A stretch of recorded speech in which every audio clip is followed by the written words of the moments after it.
Saint Mary's Girls High School and College কর্তৃক আয়োজিত online ক্লাসে সকল শিক্ষার্থীদেরকে জানাচ্ছি অনেক অনেক শুভেচ্ছা। শিক্ষার্থীরা, গত ক্লাসে আলোচনা করেছিলাম সমাজকর্ম শিক্ষার প্রয়োজনীয়তা সম্পর্কে। আজকে প্রয়োজনীয়তা সম্পর্কে আরও নতুন 4টি দিক সম্পর্কে তোমাদের সাথে উপস্থাপন করা হবে। এখানে নাম্বার অনুযায়ী 10 নম্বরে যে পয়েন্টটি উল্লেখ করা আছে সেটি হচ্ছে সামাজিক বিজ্ঞানের জ্ঞানের উৎস। সমাজকর্ম যেমন অন্যান্য সামাজিক বিজ্ঞানের জ্ঞান অর্জন করে নিজেদের জ্ঞান ভাণ্ডার সমৃদ্ধ করেছে, তেমনি নিজস্ব প্রক্রিয়া ও কলাকৌশল দ্বারা প্রায়োগিক সামাজিক বিজ্ঞান হিসেবে আত্মপ্রকাশ করে অন্যান্য সামাজিক বিজ্ঞানের জ্ঞানকেও সমৃদ্ধ করেছে।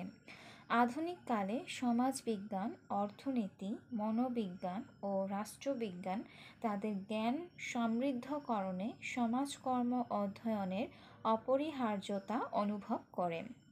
11 নম্বরে যে দিকটি উল্লেখ করা আছে সেটি হচ্ছে পরিবার কল্যাণ। সমাজকর্মের ব্যাপক ও বিস্তৃত জ্ঞানভাণ্ডার যে কোনো পরিবারের জন্যই এক অমূল্য সম্পদ হিসেবে বিবেচিত হতে পারে। পারিবারিক সমস্যার কারণ, প্রকৃতি, প্রভাব এবং সমাধান সম্পর্কিত জ্ঞান অর্জন সমাজকর্ম শিক্ষার মাধ্যমে অর্জন করা সম্ভব। বিশেষ করে মানবীয় বিকাশ, আচরণ ও পরিবেশ সংক্রান্ত জ্ঞান একটি পরিবার ব্যবস্থাপনা ও শিশু প্রতিপালনের বৈজ্ঞানিক শিক্ষা দিতে পারে।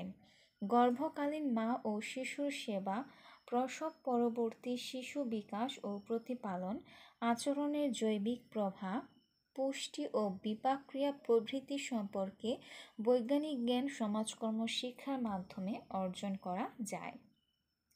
12 নম্বরে আছে শারীরিক ও মানসিক স্বাস্থ্য জ্ঞান। সমাজকর্মে শারীরিক ও মানসিক স্বাস্থ্য বিষয়ক কর্মসূচি পরিচালিত হয়ে থাকে। শারীরিক ও মানসিক স্বাস্থ্য সম্পর্কিত বৈজ্ঞানিক আলোচনা সকল মানুষের জন্যই বিশেষ উপযোগী বলে বিবেচিত হয়।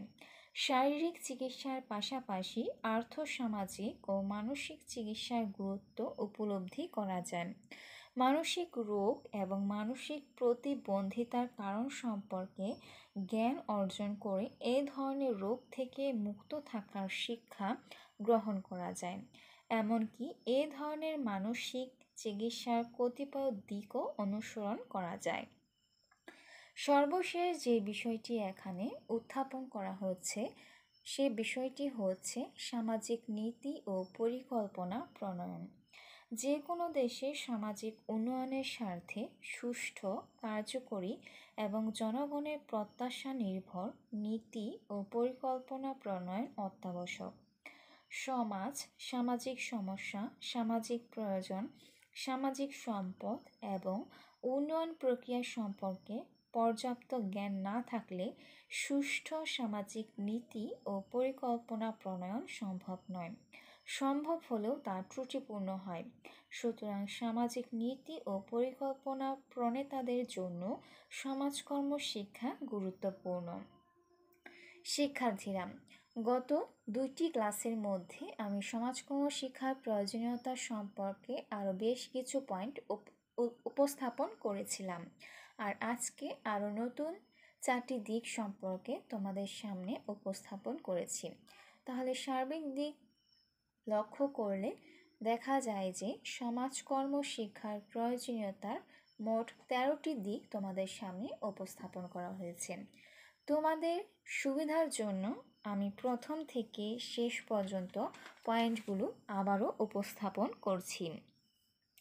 প্রথমেই সামাজিক সচেতনতা সৃষ্টি, সামাজিক সমস্যা ও সমাধান শিক্ষা, সামাজিক ভূমিকা পালন শিক্ষা, সামাজিক সম্পর্ক সৃষ্টির শিক্ষা, মানব সম্পদের উন্নয়ন, কুসংস্কার ও কুপ্রথা দূরীকরণ, স্বাবলম্বী মনোভাব সৃষ্টি, স্বেচ্ছাসেবী সংস্থার জ্ঞান অর্জন, উন্নয়ন সংস্থাগুলোর জ্ঞানের উৎস, সামাজিক বিজ্ঞানের জ্ঞানের উৎস, পরিবার কল্যাণ, শারীরিক ও মানসিক স্বাস্থ্য জ্ঞান, সামাজিক নীতি ও পরিকল্পনা প্রণয়ন।